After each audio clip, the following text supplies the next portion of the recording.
حیات الصحابہ ٹاپک حضرت عبداللہ بن جحش رضی اللہ تعالیٰ عنہ کی ہجرت۔ حضرت ابن عباس رضی اللہ عنہ فرماتے ہیں کہ حضرت عبداللہ بن جحش رضی اللہ تعالیٰ عنہ مکہ سے ہجرت کرنے والوں میں سب سے آخری آدمی تھے۔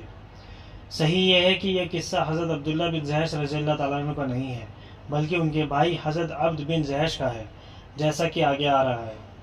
یہ نابینا ہو چکے تھے جب انہوں نے ہجرت کا پکا ارادہ کر لیا تو ان کی بیوی، جو ابو سفیان بن حرب بن امیہ کی بیٹی تھی، اس کو یہ بات ناگوار گزری اور اس نے حضرت عبداللہ بن جحش کو یہ مشورہ دیا کہ وہ حضور صلی اللہ علیہ وسلم کے علاوہ کسی اور کے پاس ہجرت کر لے، لیکن انہوں نے یہ مشورہ قبول نہ کیا اور وہ اپنے بال بچوں اور مال کو لے کر قریش سے چھپ کر ہجرت کر کے مدینہ محمد صلی اللہ علیہ وسلم کی خدمت میں حاضر ہو گئے۔ ان کی ہجرت سے ان کے سسر ابو سفیان بن حرب کو بڑا غصہ آیا۔ ابو سفیان نے فوراً جا کر ان کے مکان کو بیچ ڈالا جو مکہ میں تھا۔ اس کے بعد ابو جہل بن ہشام، عتبہ بن ربیعہ، شعیبہ بن ربیعہ، عباس بن عبد المطلب اور حویتب بن عبد العجہ اس مکان کے پاس سے گزرے۔ اس مکان میں اس وقت نمک وغیرہ لگا کر کھالیں رکھی ہوئی تھی تاکہ ان کی بدبو ختم ہو جائے۔ یہ دیکھ کر عتبہ کی آنکھوں میں آنسو آ گئے اور اس نے شعر پڑھا: ہر گھر کو ایک نہ ایک دن ویران اور فنا ہونا ہے، چاہے کتنا ہی لمبا عرصہ وہ صحیح سالم رہے۔ ابو جہل نے حضرت عباس کی طرف متوجہ ہو کر کہا: ہمارے لیے یہ ساری مصیبتیں اے بنو ہاشم تم نے کھڑی کی ہیں۔ جب حضور صلی اللہ علیہ وسلم فتح مکہ کے دن مکہ میں داخل ہوئے تو حضرت ابو احمد عبد بن جحش کھڑے ہو کر اپنے گھر کا مطالبہ کرنے لگے۔ حضور صلی اللہ علیہ وسلم نے حضرت عثمان بن عفان رضی اللہ عنہ کو فرمایا۔ وہ کھڑے ہو کر ابو احمد کو ایک طرف لے گئے اور انہوں نے آخرت میں لینے کی ترغیب دی، چنانچہ حضرت ابو احمد نے اپنے گھر کا مطالبہ چھوڑ دیا۔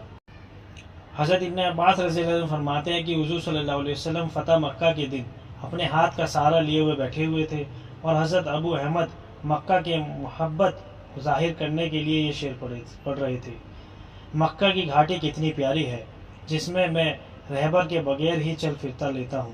بیماری کی شکل میں میری عیادت کرنے والے بہت ہیں، اس میں میری بڑائی کے بہت سے کھوٹے گھڑے ہوئے ہیں۔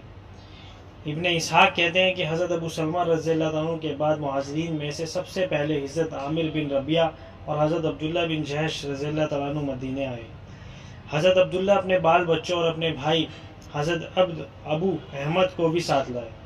حضرت ابو احمد نابینا تھے، لیکن مکہ میں اوپر نیچے ہر جگہ بغیر رہبر گائیڈ کے چل پھر لیتے تھے۔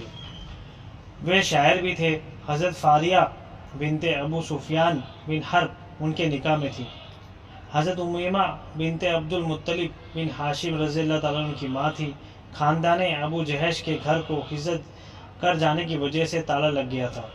عتبہ اس کے پاس سے گزرا۔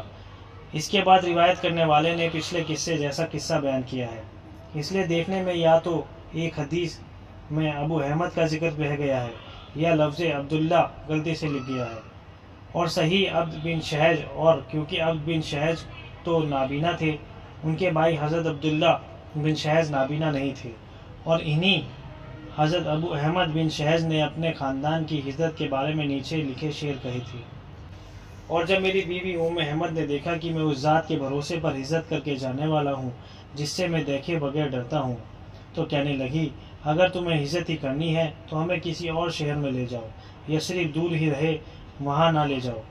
میں نے اس سے کہا: یثرب کوئی بری جگہ تو نہیں ہے، رحمان جو چاہتا ہے بندہ وہی کرتا ہے۔ میرا رخ اللہ اور اللہ کے رسول صلی اللہ علیہ وسلم کی طرف ہے، جو ایک آدمی بھی اپنا رخ اللہ کی طرف کرے گا وہ کبھی محروم نہیں رہے گا۔ ہم نے کتنے پکے اور سچے دوست چھوڑ دیے، کتنی بھلائی چاہنے والی نصیحت کرنے والی عورتیں آنسو بہاتی نوحہ کرتی چھوڑ دی۔ وہ بھلا چاہنے والی عورتیں یہ سمجھتی ہیں کہ وطن سے دوری ہماری ہلاکت کی وجہ ہے۔ ہم سمجھتے ہیں کہ ہم بڑے بدلے والے پسندیدہ عمل کو تلاش کرنے جا رہے ہیں۔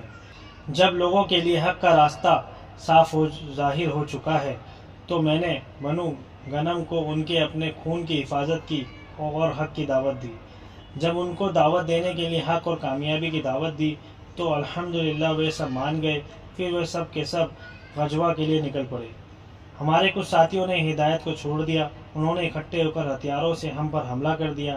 ہماری اور ان کی مثال دو فوجوں جیسی تھی، جس میں سے ایک فوج تو حق کی توفیق ملی ہوئی ہے اور وہ ہدایت پائے ہوئے ہیں، دوسری فوج پر اللہ کا عذاب نازل ہوا ہے۔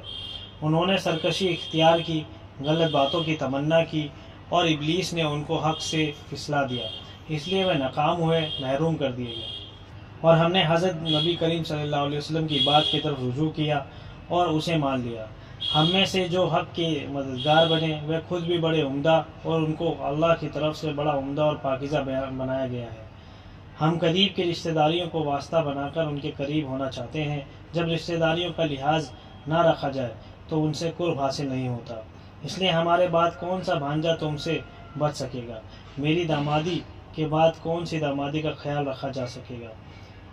جس دن لوگ الگ الگ ہو جائیں گے، مومن ایک طرف، کافر ایک طرف، لوگوں کی بات کو الگ الگ کر دیا جائے گا، ہر ایک کے حق پر یا باطل پر ہونے کو صاف کر دیا جائے گا۔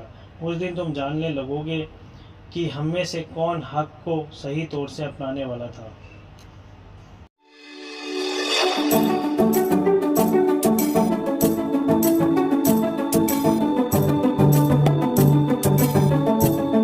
حضرت صہیب رضی اللہ عنہ فرماتے ہیں، جب میں نے مکہ سے حضور صلی اللہ علیہ وسلم